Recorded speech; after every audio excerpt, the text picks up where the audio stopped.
Good afternoon, everyone, and a warm welcome to all our participants. My name is Shiraz Engineer, and I'm the Associate Director of Strategy and Capability at AsiaLink Business.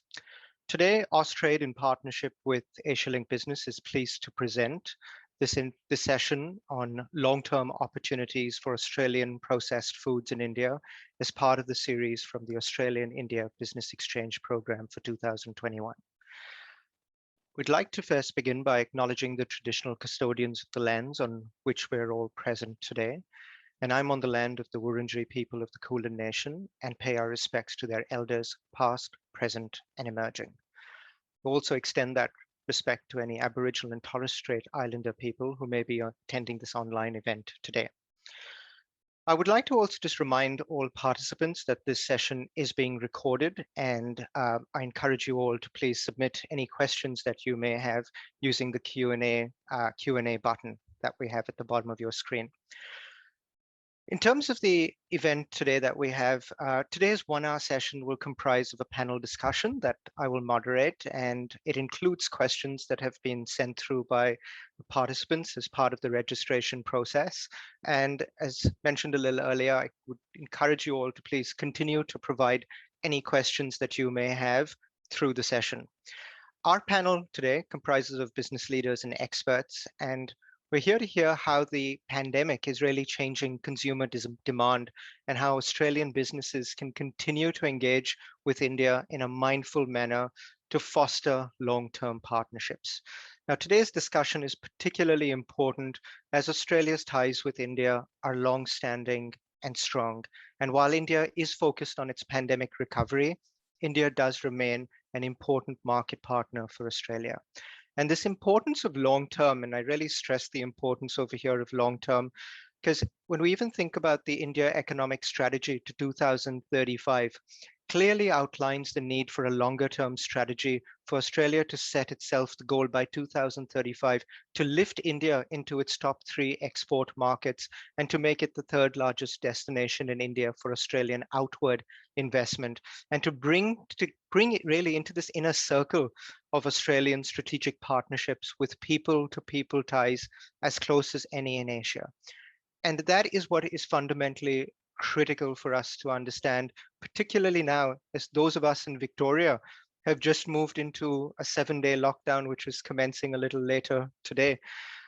Something our partners in India have been facing for an extended period of time across New Delhi, Maharashtra, Tamil Nadu, Karnataka, are amongst some of the areas that have been in lockdown for a significant period of time. But that being said, we are seeing a resurgence.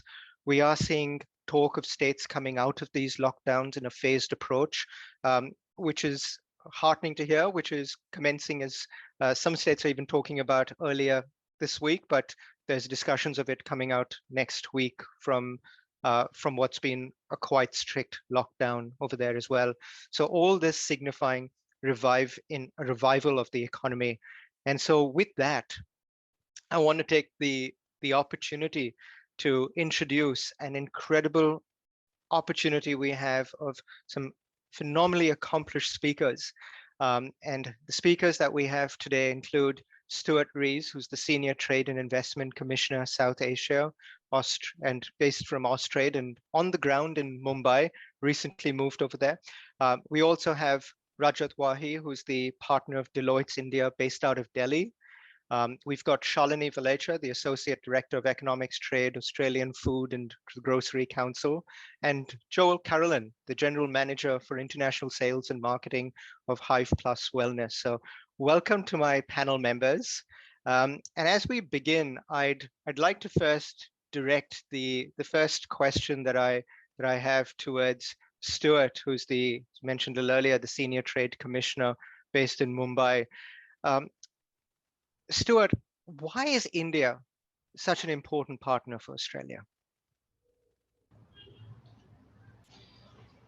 Thanks for that question, Shiraz. And I've got to say it's really great to be on this discussion today, and a big hello to everybody that's joined from across Australia. India is important because it's about the one remaining largely untapped market that has scale to become a really significant trade and investment partner for Australia in the long term. and it's inevitable. India as a country is going to continue its development and its economy is going to continue to grow. And look, as part of that inevitable rise, and it's relevant to some of the companies on today's call, we're seeing really quite significant shifts in purchasing habits and growth in the retail segment that bode really well for their future. Now, I know that in the past, several on the call have probably visited India in earlier trade and investment missions. But I know also that many have returned to Australia thinking, well, you know, that was interesting, but all sounds a little bit too hard.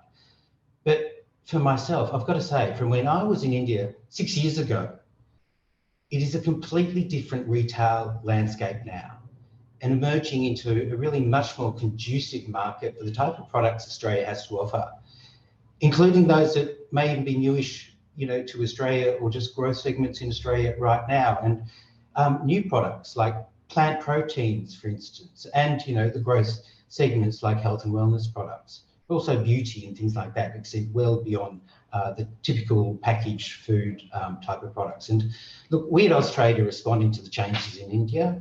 We're growing our teams across all of India's major cities, extending our capacity to provide just the right type of services, the advice and connections that exporters are going to need to succeed in the country.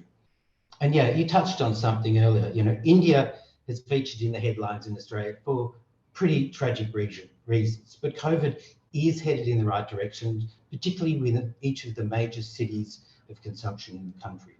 So while we can't discount or understate the impacts of the second wave on India at the moment, it's inevitable. India is going to rebound, and its consumers, particularly those that were in the target markets for Australian products, are going to be out spending again with vengeance soon. Thanks. Fantastic. Thank you for that, Stuart. And it's really pleasing to again hear as you talk about the resurgence and also looking at the potential target market that we have in India, and they're looking to continue to spend. And interesting to again hear over here about the plant proteins as well as the health and wellness, to see those trends emerging. So well done. I'd like to also invite Rajat at this stage, partner at Deloitte, and you know, based on your 2 decades of experience that you have in the food, beverage, and consumer goods sector, and being on the ground in India, I'd be really pleased to hear from you in terms of if you could share with us the kind of impact that you're seeing as a result of the current COVID wave on business environment and business sentiment in India. Thanks. Thanks so much, Shiraz, and welcome everybody. Yeah, pretty challenging times for all of us here on the ground, and I'm sure globally as well. So I think from an India perspective, if I see what's happening here, you know, we actually the second wave, or the 2.5 wave, because we had a small wave in October, November as well, has hit at the worst time, because we actually saw a fantastic revival between January and March. If I talk to all the retailers, FMCG companies, you know, if you look at apparel brands, accessories brands, everybody had a phenomenal, you know, Jan to March quarter. In March, most companies were already at pre-COVID levels. They had many companies had beaten pre-COVID, you know, numbers in terms of sales, in terms of footfalls in malls. So I think everybody was gearing up for a very strong quarter, second quarter in the year, or the first quarter in the financial year, the April to June quarter. And I think this wave has really taken the wind, taken the wind out of the sails, because what's happened is that suddenly everybody had geared up with inventory. Everything was lined up for a very, very strong quarter. All the numbers were pointing in the direction that India would be looking at a very strong rebound, you know, based on the first three months of the calendar year. And then you have this absolute roadblock, right? And everything just literally falls off the cliff. So that's been very, very difficult for clients to handle. Salespeople have been pulled out from visiting stores. Retail shops are all shut. Spoke to a couple of large retailers over the last few weeks. 100% of their stores have been shut. Starting to open now in few areas, but primarily, you know, and you know that India, despite e-commerce and everything, is 90% of Indian retail goes to the brick and mortar, part. So if the retail stores are shut, no matter how big your e-commerce is and how quickly you gear up on e-commerce, that's not going to help. So I think all of that has meant that FMCG sales, I just saw some numbers last week, FMCG sales are down about 16% in April versus March. Personal care most impacted, 30% down, confectionery down 20%, about 12.5%, 12.5% of kiranas beyond what we call our mom and pop stores, roughly about 10 million were shut in the month of April. May have been even more. So I think a lot of the traffic has basically died out because, and clearly this wave has sort of impacted, more just because it's come out of the blue a bit. In the first wave, we saw globally what was happening, but here I think the sense was that we had beaten it. It was moving in the right direction. All the pointers were towards a big rebound, right? And then you completely had that. So I think that's been a bit of a setback, and clearly that is impacting sentiment. But when I talk to clients now, and April is the first month of the financial year, correct, everybody is still looking at a pretty robust, year overall. I think that while the impact is likely to linger on for some time, just because this has been such a quick ramp up in terms of infections. But I think the sense is still very optimistic. People have still put in very optimistic sales forecasts for the year. And my sense is that a lot of that optimism should hopefully start to, once, like you mentioned, as the markets start to open up, as we're going to likely see from next week onwards, I think we are likely to see most of that come back. Fantastic, Rajat. And so does that mean, are we saying for international partners like Australia, the way we need to continue to engage with our partners in India at this point in time, noting that we did have, Jan through to March were an incredible growth period. We've also obviously stepped into the new financial year, 1 April in India. What are some of the things our Australian businesses need to be considering now as we look to engage with India? So I think my sense, Shiraz, is that, as Stuart also mentioned, that India is a long-term market play, right? We have 1.3 billion people. The economy is expected to get, is supposed to become or expected to become the third largest economy in the next 10 years. By 2035, India is supposed to be the third largest economy. You've got 55% of the population, is expected to join the middle class in the next 5 to 7 years. We've got close to, if you just in the absolute numbers, 30 million high net worth consumers spread out across 10 cities, which is bigger than the population of Australia and New Zealand combined. So it's not like you have to go and spread distribution across 300 cities. 20 cities take care of a majority of consumption today. Same is the case with e-commerce and all the platforms. Plus, you have the opening up of the market thanks to GST and a lot of the other measures the government has taken. It's one market finally. So once you get the product into the country, you can distribute easily. You have the growth of modern retail. You have the growth of e-commerce, which allows access to consumers. In the past, that wasn't there. So you had to go the distributor route and try and basically, distribute the country across all the states. Now you have to basically, work with large distributors, large modern retailers who can get access to you and can give you a national footprint. So I think the market is very dynamic. I think the expectation is still that the economy might still grow by between 7.5% to 10% this year. All depends on the next couple of months. So from that perspective, also a lot of the initiatives the government has taken, Make in India, 100% FDI in food production in India, as long as the product is sourced locally. A lot of those initiatives are really, to me, I think India should never be looked at as a short-term market where you come in, you do a year's play, and there are lots of success stories of Australian brands, which I'll talk to later. So I think that, if you look at it from that perspective, this is a good time to keep the communication up. As Stuart was mentioning, don't abandon your partners. See what is the good way to come up with more innovative ideas to reach consumers. How can you partner with e-commerce platforms, modern retail, which is open up, parts of the country that are open up? How do you get your product on shelf? And I think if you get some of those things right, my sense is that, in 2 or 3 months, a lot of that business should start to come back. Fantastic. Thank you for that, Rajat. And again, keeping in mind the consistent theme that we are hearing around the long-term patience, perseverance. But I also like the fact that you mentioned over here, continuing to keep that communication channels open become really important.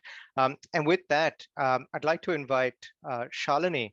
From your perspective, Shalini, I'd be very keen to hear from, given your role with the Food and Grocery Council, can you tell us a bit more about the role that the Australian Food and Grocery Council can really have in helping shape and support some of Australian exporters looking now to move into and consider India as a market?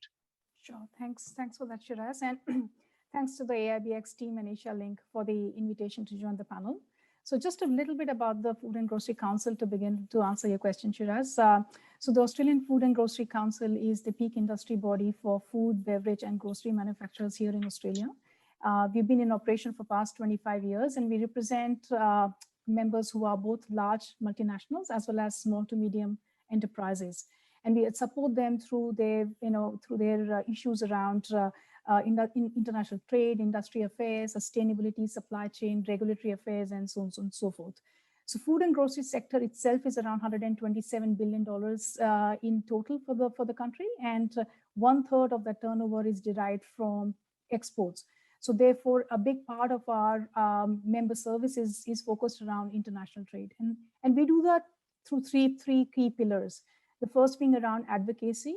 So we focus on helping the sector have new market access, and we participate and represent the industry in international and multinational and bilateral trade agreements. We also sort of work in helping in bridging any knowledge or information gap that might be existing for the sector. So we take sector-specific studies on topics such as consumer interests, regulatory, supply chain matters. We also help with people-to-people connections, both within the network, within the ecosystem of the international trade players here in Australia, as well as with stakeholders in the international market. And then thirdly, we undertake projects and initiatives to that are helpful for the industry in the sector for their top line growth or their bottom line improvement. So that's broadly how we have been sort of supporting the exporters and the international trade growth in the country. Fantastic, Shalini. And if I can just recap that, it's those three pillars that you spoke about are around the advocacy element, which is really getting the message over there. It's the people and people-to-people connections, which I can't tell you the number of strategies wherever they outline it. And back to your point, Stuart and Rajat as well, the people-to-people ties, part of that whole long-term connection, so important. And then obviously it's the doing part, which is the projects and initiatives. So excellent, great to hear that kind of activities. But looking to just build on that, and it's some of the questions that are already coming through. So thank you to our audience members for putting that in. What are some of those? What does that mean then from that perspective? If you're looking at some of the recent developments in terms of engagement with India from your members, what are some of those that you're seeing on the ground? Yeah. Oh, thanks, Shiraz. So I think the pandemic has been, quite interesting in the aspect that companies globally are looking at either new places to source their products from or new markets to sell to. And we've certainly seen that ramp up in the last 18 months or so. So we've had increased level of interest from importers in India who are planning to secure food and beverage products from Australia, as well as increased interest from exporters here in Australia who are looking at new markets. So there's definitely been a ramp up in the activity of looking at new markets as well as new sourcing. Part of that could be the great demand story that Rajat was just alluding to, and some of the pointers that Stuart just referred about, which is that there is a huge growth of the trends on the e-commerce, the trends in the wealth changes that are happening through. So there is consumer preferences that have changed, particularly around health and wellness, and that might have driven some of this increased activity. But certainly there has been lot more increase of interest both from the Indian importer side as well as from exporters here in Australia. Brilliant. Thank you. Thank you for that, Shalini. I'd like to invite Joel, the General Manager, International Sales and Marketing from Hive Plus Wellness. Welcome, Joel. My question to you is, and this is a consistent one that we hear all the time around how India is a really difficult market to do business in. And I always say, any international market is difficult to do business in. I always think India is quite a simple place to do business. You just have to understand. But I'm keen to hear from your perspective, someone, for a business who's been on the ground with India. If you could tell us a bit more about Hive Wellness's sort of market entry into India, and what was your strategy and business model that was used? And I think it would really help our audiences also if you gave a little bit more background about what the organization, Hive Wellness, what it does, and as a result, some of the thinking behind your approach. Sure. To India. So thanks for the question, Shiraz. So yes, Hive and Wellness, we're the proud owners of an Australian heritage brand, Capilano honey. So we import 100% Australian honey to over 30 countries globally, one of those being India. India has been a market in which we've been exporting our product to since 2010. So I agree, it's probably no more or less complicated than any other market in which we currently do. It has the same challenges and ups and downs that we're experiencing now, and no different to what we've experienced historically and probably in the future too, with changes to tariffs, regulatory changes, localization, and people wanting to protect the local market, which is completely understandable and not isolated to just India. Historically, we have had, and still to this day, still have a traditional distributor model. While our distributor partners have changed over time through necessity or through making the right decision at the right time, we have made those changes to our distribution partner over there. And it's incredibly important to have that close relationship. I think one of the things in which we've really leveraged on in the past 12 months now is the likes of these platforms where, not too dissimilar to India, we're actually probably speaking to our customers and our distributors more rather than relying on having people fly 10 hours overseas, maybe doing that trip 2 or 3 times a year and relying on that. In saying that, I think while a digital platform and being able to have these meetings is a good forum, it clearly does not replace that face-to-face contact. And it's clear, especially now that we've been doing this for 12 months, maintaining really good, solid relationships and those interpersonal relationships and understanding the trade is really difficult. Fantastic. Thank you for that. And I can again say I'm very happy to hear the focus on customers and distributors being picked up, but very keen to also explore, Joel, over here as part of your entry strategy into India, noting it was back in 2010. What did that look like? How did you determine the strategy that you finally opted for? What did that look like? Yeah, so when I look back sort of into the history of the export division in 2010, I think one thing was it was very transactional. It was just about trying to get containers on ships and get it sold and then waiting for the next order to come through. I think what we've been able to do and the way we've developed our relationships both within India and externally is to really truly understand the consumer, the nuances across geographies, not only sort of within the subcontinent, but with India itself. When you look at it, you can never, similar to other markets, not all consumers are the same. Yeah. And having a partner who really understands that and understands those nuances is critical. So I think one thing that we have done is we have invested both above the line and below the line in recent history. It's clearly difficult to try and scale up that investment to try and reach as many consumers as you possibly can. But the two things that we've done differently is really engage and get to understand our Indian consumer, remove just the transactional relationship that we've had with distributors of the past, and then also invest in above the line and below the line activities to sort of drive the consumer reach and the promotional effectiveness.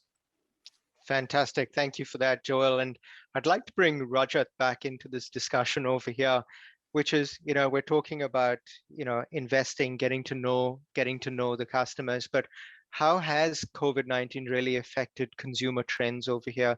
And what are some of those projections that you have for demand for packaged and processed foods, Rajat? Sure. So I think clearly the consumer, if you just look at the overall trends, and we were sort of, we actually publish these trends every few months. So clearly we have seen the consumer going from a very dependent to a self-reliant sort of a mindset, a DIY type mindset. I'm going to do it at home because they're stuck at home. They're working from home, learning from home. There's also a big move towards health, safety, the original product, real big focus on that. We've always talked about it in India for many years, but I think first time we're actually seeing a lot of consumers talk about that, especially on natural products, products with safer ingredient. There was a lot of flack on, just taking one example of categories like, natural honey in India. Many brands that were selling it, Indian brands got a lot of flack for putting a lot of, chemicals in them. So there was a real push towards because honey is considered a very important, ingredient in our day-to-day, sort of immunity boosting products. Then there's a lot of focus around tried and true. There was a lot of experimental stuff happening pre-COVID, but during COVID, everybody has gone back to tried and true brands where I've got a good connect, where I have a trust with the brand. So again, it goes back to the trust part. Obviously things like asset ownership versus shared economy, big push on that. And clearly the rise of digital channels for communication, for learning, for understanding, social media, big play around that. So I think those are some of the trends that we see. Just in terms of the size of the market, and I just got my team to pull together, the expectation is that today packaged foods market in India is about $35 billion. Is expected to double in the next 7 to 8 years to about $70 billion. If I look at the size of the imported food, that's we've seen it go from $1.7 billion in 2008 or 2009 to about $5.3 billion or $5.8 billion in 2019. So almost 3x growth in 9 years. So I think all the trends are in the direction where, because the consumer is more affluent, you've seen the rise of what we call the new middle class, roughly about 633,000 households who have decent amounts of savings, both husband, wife, working. The savings are upwards of about $25,000-$30,000 a year. This has been categorized as the new sort of emerging middle class.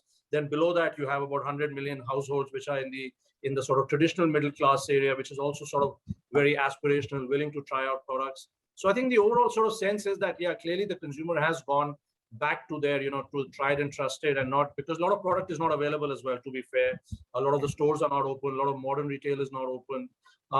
But clearly we are seeing, Shiraz, that more and more modern retailers are also setting up very large sections of imported food products sections where, people are willing to go and try. And a lot of brands are, showing how you can sort of, make different recipes, getting trial done in store. So I think all of that is sort of pointing to the direction that the consumer is, it's a young, affluent, consumer. We've got the lowest median age amongst all the sort of large economies in the world. 29 is the median age here, like I talked about, large middle class. So I think all of that, my sense is that pointing in the direction that we are going to continue to see an upwards movement towards, more and more aspirational products, more healthy products. And so vegan is a big play. I think Australian firms have done very well on that, because almost 50% of India is, let's say 35% of India is vegan or vegetarian. And lots of people are moving from non-vegetarian to vegetarian after these crises and health-related issues as well. So we are likely to see a growth in that. But that has been very much a domestic sort of Indian recipes type of stuff. But now when I look at it, a lot of the Western brands and brands from Australia and other countries are coming and trying to, bring in new products in that category as well, to educate consumers on how to, to be vegetarian and yet be healthy. So I think those are some of the trends that sort of we are seeing. That's brilliant, Rajat. And just picking up on a few things over there, you talk about 3 times growth, which is incredible over the next 9 years. But I think more importantly for some of our participants on the call, you touched on middle class, and then you said upper middle class, and then the middle class. And I think it's useful to let our participants know that in India, we don't just have one middle class. There's an upper middle class, there's a middle class, and then you have a lower middle class. So it's segregated at three different levels. And it's interesting to hear some of those statistics around. We always knew the upper middle class could afford it, but now it's trying to see that next level is also picking up over there. So great to see the positive sentiment continuing to grow. And just some of these categories, Shiraz, like just categories like, rice, pasta, noodles, we saw almost a 26% value growth last year. I think the expectation was it'll be much faster growth this year. You look at instant noodles after having, the market, sort of flattened because people are sitting at home, working from home, easily available. That's all. I was just looking at some numbers, staggering 28% growth last year in the value terms. And these are on very large bases, right? So you are continuing to see very, very high level of consumption there. So I think some of those trends are likely to continue. Fantastic. And I want to just build on that, because you mentioned the importance of digital as well. And Shalini, I'd like to bring you into this at this stage over here, which is, we recognize that you have been working with Austrade to get Australian companies and products onto Amazon India. And I would be really keen to hear a little bit more about why is that such an important distribution channel? Yeah, no, thank you for that, Shiraz. So you're right. We are collaborating with Australia India and Amazon India to help introduce new food and beverage brands in India, and for the very reasons as that Raja just actually mentioned about significant level of growth in e-commerce. The e-commerce platform or the channel of e-commerce actually is offering as a good starting point for food and beverage brands to test out the market before they launch off, before they branch off into offline retail channel. As also by previously mentioned that the offline retail channel is quite a significant proportion of the total food and beverage consumption, but e-commerce offers quite a good platform for your initial testing of the products, trying to figure out whether your product or your brand would sustain the market and if there is interest from the consumers in the Indian market. So Amazon India offers a great opportunity in that aspect. Firstly, obviously, because it's quite a significant player in the scheme. It caters to the premium end of the consumers.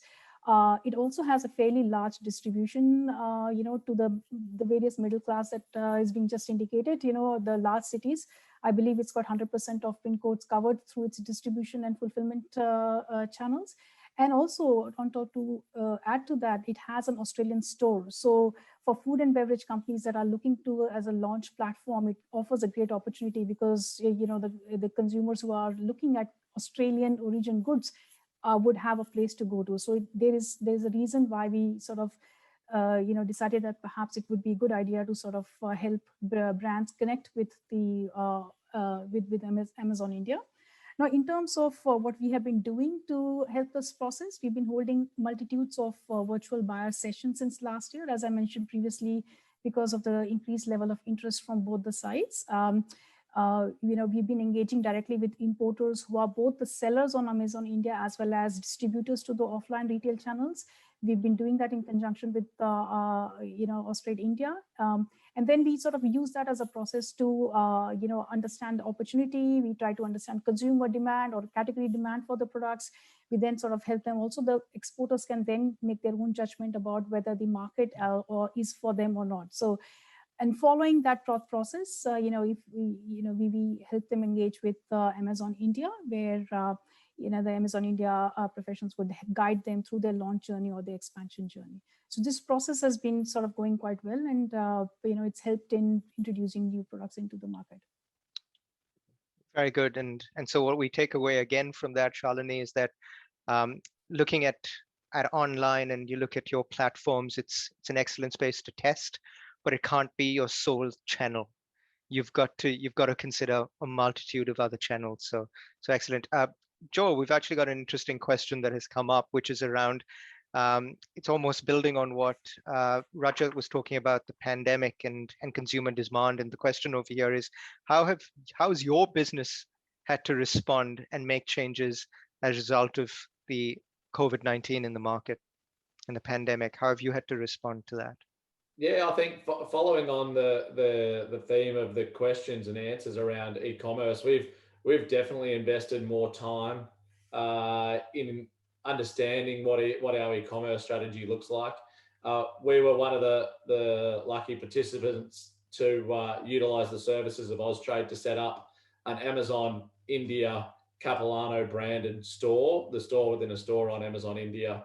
And it is exactly that. We utilize it to obviously share our message more broadly to the consumer. We know that clearly e-commerce is a growing trend in consumer habits where they're buying not just in India but across the globe. So we have looked at e-commerce significantly, and as I said, we've started to really invest behind our Amazon strategy to see where we can get that further reach. Social media as well is something that we've done a little more to engage and really try and drive brand awareness in the market. So for us, it's really, and it's also, rather than the traditional ways that we've advertised and promoted our products, which was on-shelf promotions or the traditional catalogs, we've really started to try and understand what opportunities there are to leverage the local retailers' e-commerce platforms, how we And we know globally honey overtrades in e-commerce and online through retailers' platforms. So we've really changed the way that we invest our trade spend from the traditional on-shelf promotional product placement strategy to really understanding what the online opportunities are through the sort of general trade retailers' online presence, but also through the multinational e-commerce platforms like Amazon. Fantastic. Thank you for that. Thank you for that, Joel. Stuart, I'd like to again bring you in over here, and again, just building on what Joel's been talking about and his experience, and this is reflective of, you know, experience of other exporters as well, I'm sure that you've worked with. What's your advice for Australian businesses looking to start exporting and expanding into India? Yeah, well, I think Joel and Hyven Wellness have now been in India for a number of years, and I suppose they've come out with a few bumps and scratches along the way. And I think that persistence in the market is really important. But I think for new entrants, it really is important to come into the market with your eyes wide open. Realize, yes, it is a market of considerable size and growth potential, but to understand it's also pretty complex, very much so compared to, say, a market like Australia. And there are many retail players in the retail field. So I think have ambition, but prepare to start small. Give yourself time, give yourself and the importer time to work through the things like product registration processes, which can take a little bit of time in India, but also agree on the approach, how you're going to communicate with each other, but also how you're going to approach the market from a marketing perspective, and have that sort of top of mind at the outset. It is a competitive marketplace, and you do need time to gain market awareness, create brand awareness. That takes investment, as well as time, as well as patience. And I think, what we've been doing with Shalini, and I've got to say, we've been very grateful for the support of herself and the Australian Food and Grocery Council, spending time with us and with new exporters, the platform, particularly Amazon, and helping to position new brands with, the importers, distributors, or what we call the sellers here in the marketplace. But as Shalini and others said, it's important to realise that Amazon is not the only story. There are many other e-commerce platforms, but bricks and mortar, the traditional retail, remains the main point of purchase for Indian consumers. So making sure where your sellers or your importers have their networks is really important, to make sure that they've got the reach and the contacts into the different formats, and that they've got the ambition to grow with you as well and support you in that. Sometimes you do need to tap into really deep reserves of patience. And, in areas like regulation, sometimes you've just got to embrace the differences. You cannot fight the system in India. It is just different at times. But look, I think at the moment, one of the key areas of concern and difficulty for exporters, and this isn't unique or because of India, it's the availability and cost of sea freight at the moment. And that is having a significant impact on, say, price competitiveness, which I know we're going to get to in a little bit more detail sooner, in a few minutes. One of the questions we often get asked is the importance of halal in a country like India, which has around, say, 200 million Muslims. So you would naturally think that halal is a really important thing in the marketplace and part of your branding, but it's actually not as important as you might think. But as Rajat said, or touched on, it's much more important that Indians can find products that are identified as wholly veg in the market. And that's what, by and large, Indian consumers will be looking at. And you see it on the products of every product, of every shelf. There's a little red dot on it, which shows it has meat products, or a little green dot, which shows it's safe, and it's what the vegetarians are looking for. So that's not, the omnivores like myself, I'm not paying much attention, but if you are a vegan, they are paying close attention to that. One of the obvious things that sometimes gets forgotten is this importance of staying in touch with your importers, distributors. And we had a few examples earlier this year when we were looking at product availability on the Australian store. And we actually found that about 20% of those products had run out of stock. So somewhat surprisingly to some of the exporters, but some actually didn't know that their product had run out of stock. So a simple thing, really important, just to stay in touch and know what's going on. Thanks.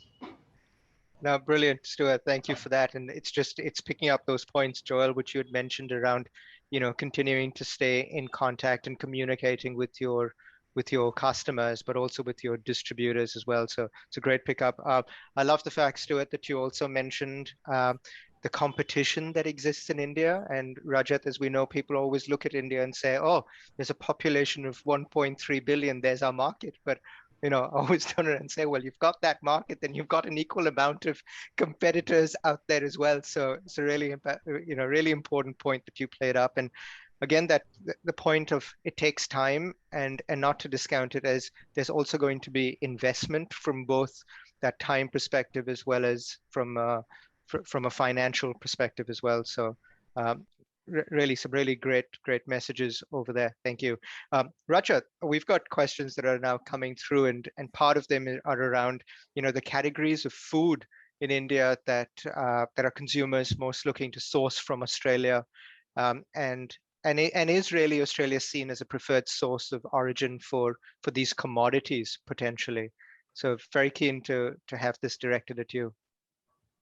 So I think, yes, I mean, we did some research, just found out what are the sort of categories. So obviously Australia has a very clean, green, traceable image, thanks to a lot of the brands that have been built up here, brands like San Remo. You've got Zespri coming from New Zealand, which has done a phenomenal job of sort of building a brand in a food that didn't exist in India 10 years ago. Nobody knew what a kiwi was.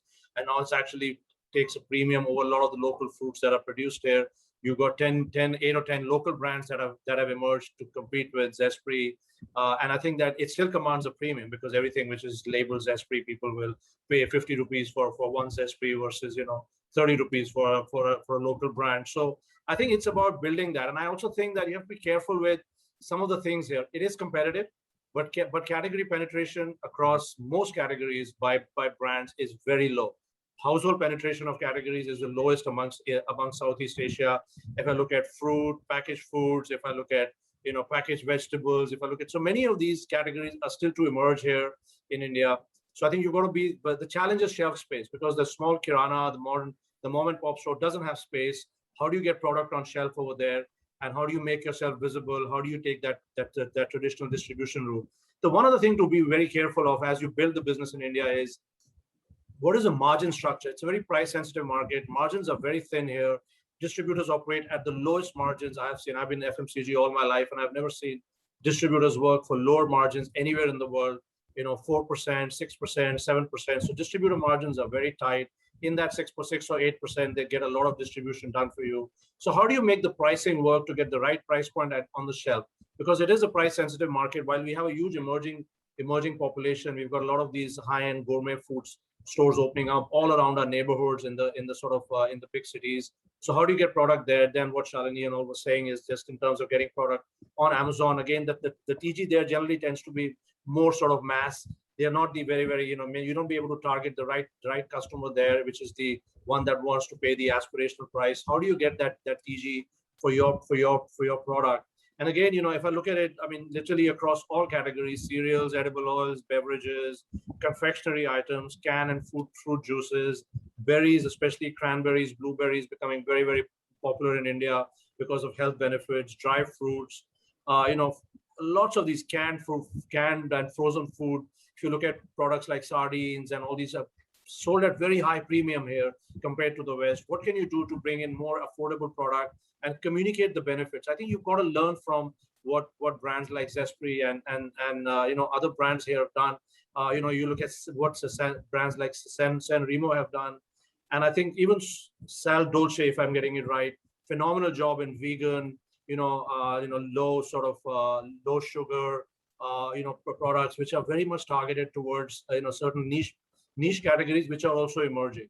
So I think you've got to understand what is your target market, which channel do you want to go for, what is my margin structure across that, including that. And the last thing I would say is, I think you already pointed that out, so did Stuart.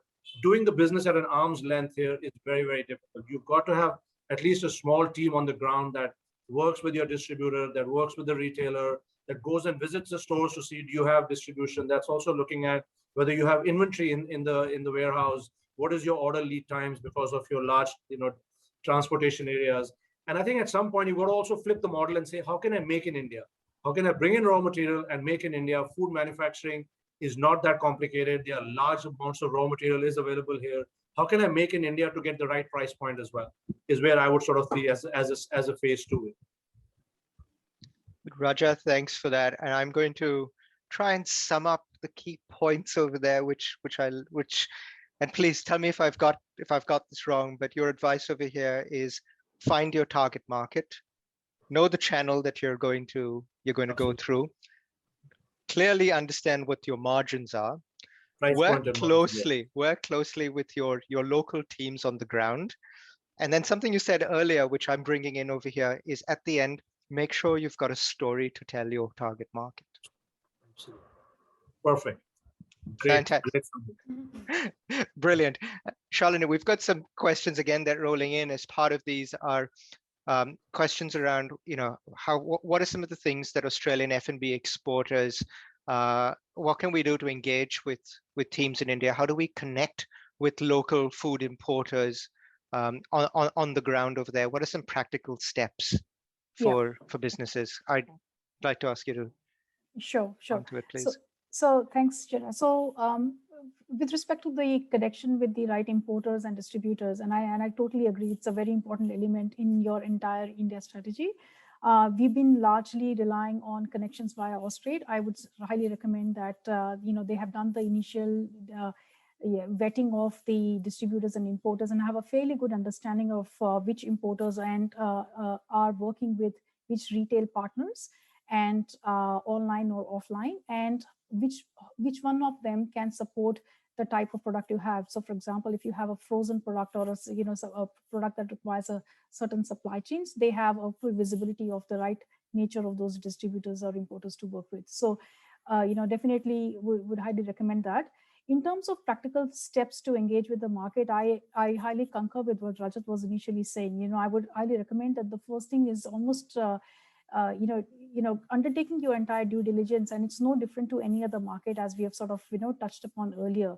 Understanding the consumers, there are quite a few consumer trends that have globally and similarly in India market as well that have suddenly ramped up. There is rise of health and wellness. There is there's been already vegetarian demand. There's whether the product is halal, non-halal, whether it's vegan, non-vegan, organic. There are certain trends that are definitely, are currently in the marketplace, and it's quite important to understand where your product can be positioned.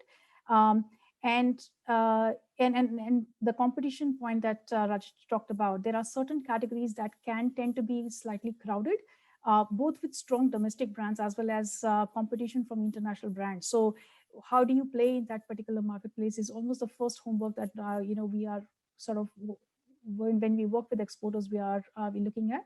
The second thing I would sort of add to that is actually understanding the regulatory requirements as well. Stuart originally mentioned about product registration, but FSSAI has quite a bit of other guidelines as well, and it's quite important to understand what your regulatory requirements would be, what are the labeling requirements in the country, and get a full understanding of that. Thirdly, as was mentioned earlier, full value chain analysis would be a good step.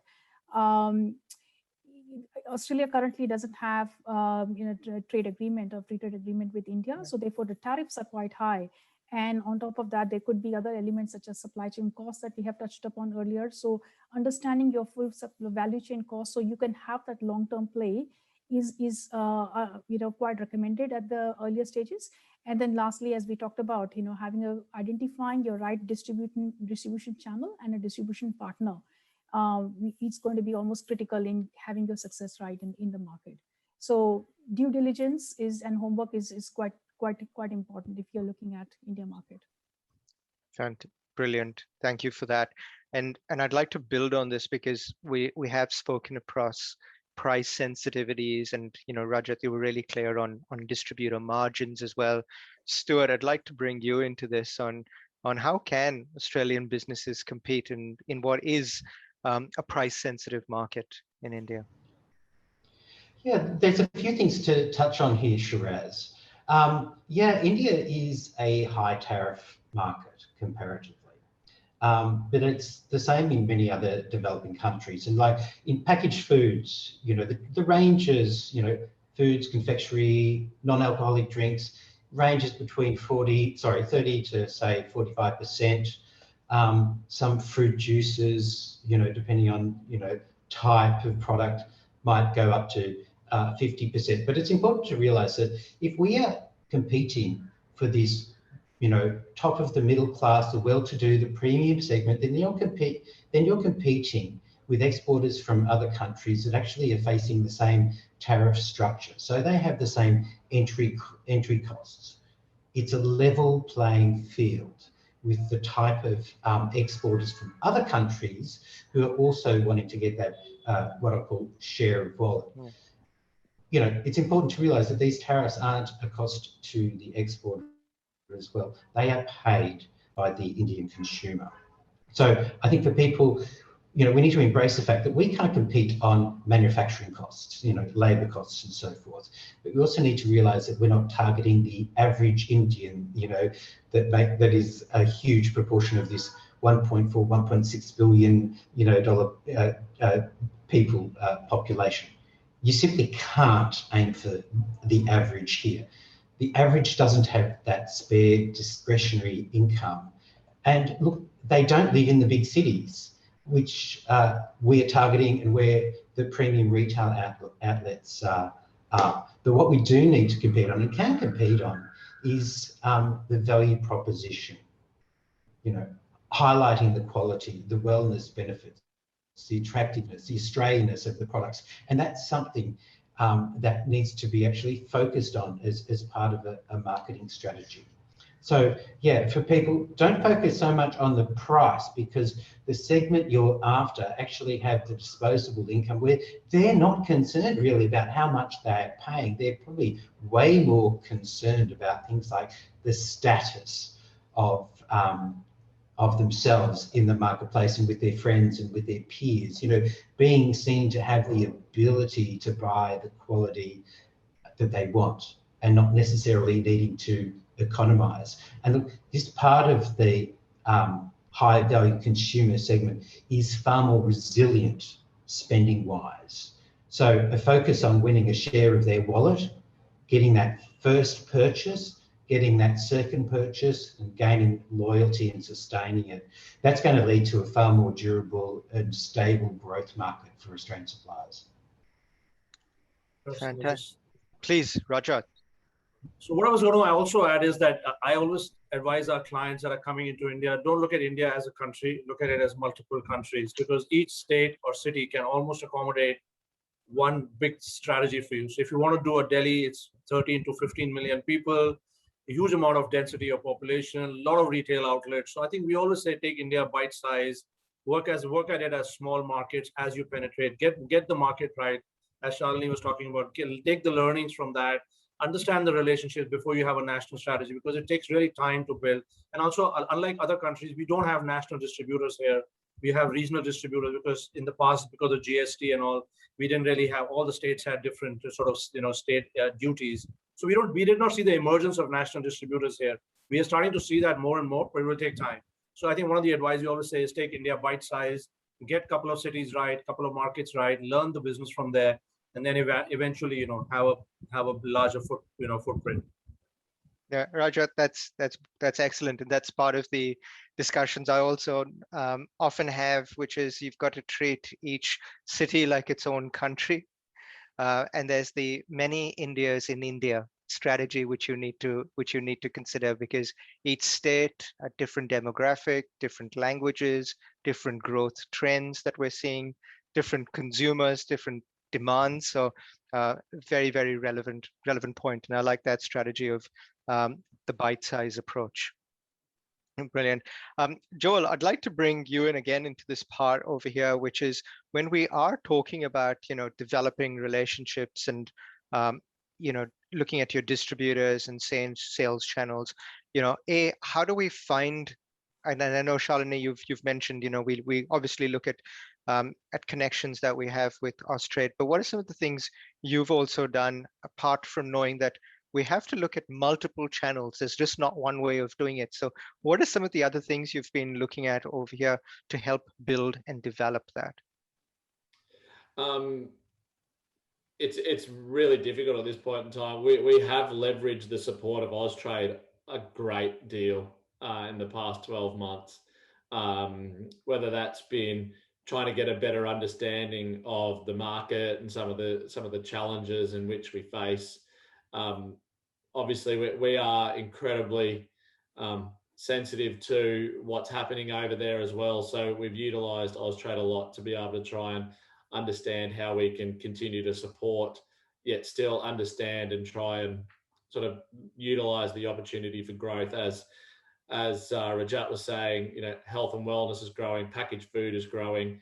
It's fantastic for us to really push that, but we're obviously mindful that there's much bigger and much more humanitarian things at play than sort of the performance of a small Australian brand. So we see that as being really important too, that we sort of continue to work with and just have some patience with our partners and our distributors over there. But for us, we have utilised Austrade a lot. Brilliant, and again, such an important point to remember, and it goes back to that at the very start of that conversation, of this discussion we were having around the people-to-people connection, the people ties, and not losing that focus, and also noting the importance of the long-term relationships, and it takes patience in this market. I am very, very conscious of time as well, and I always say time flies when you're having fun, and it's been absolutely incredible. But before we close this panel, I'd be very keen to hear from each one their final top tip or advice that you have for Australian businesses looking to engage with India. And just because I love processes, I'm going to start with the same order that I kicked the discussion off with, which is Stuart, if I could first invite you, please. Look, thanks, Shiraz. I'll be brief. India is a growth market, but it is a developing market still. So I think you've got to place it into a basket of countries to diversify your export markets. And so I really encourage the companies on the call today, if you want to know about the opportunities and how to access them, talk to Austrade. We can help refine your strategies, help guide you in your engagement with the importers and distributors. They're the people that you need on site to do business in the market. Talk to us. Fantastic. Thank you. Rajat. For me, I think it's a market that requires patience and perseverance. You've got to hang in there. But I feel that given the size of the market, there is a large prize at the end of the sort of rainbow, whatever you want to call it, if you get your go-to-market strategy right. Fantastic. Thank you. Shalini. I would say, look at India with the strategic mindset in your engagement, and undertake your due diligence. Well done. Thank you. And Joel. Look, I agree with all those previous comments, but I think definitely be prepared just to roll with the punches. This is not unlike any other market. There is going to be trade disruptions, tariff disruptions and changes. They will come and go. I think we just have to be agile and dynamic to really truly understand the rationale to why and develop strategies quickly to overcome them. Fantastic. And thank you very much for that incredible discussion, sharing your deep insights, Stuart, Rajat, Shalini, and Joel. I also want to thank the team at Austrade and especially to all the participants for the really high caliber questions you contributed through this panel discussion. Thank you very much for that. I'd also encourage all the participants on this call to go across to the AIBX website for any of the future webinars, and we've got one coming up on the 16th of June. The website and link is on the screens now, and the next one is on inclusive economic participation and insights from female leaders in India and in Australia. I also just want to say that at the end of this webinar, you will receive an evaluation form to complete, and we'd request for that to please be completed by yourselves. Should not take more than 2 minutes to finish. And with that, once again, I'd like to say thank you to the panel members, thank you to the participants for your time today. Have a wonderful afternoon. Thank you, Shiraz, and thanks for an excellent session and great moderation. Take care. Thank you. Thank you. Thank you all. Thank you. Thanks, everybody.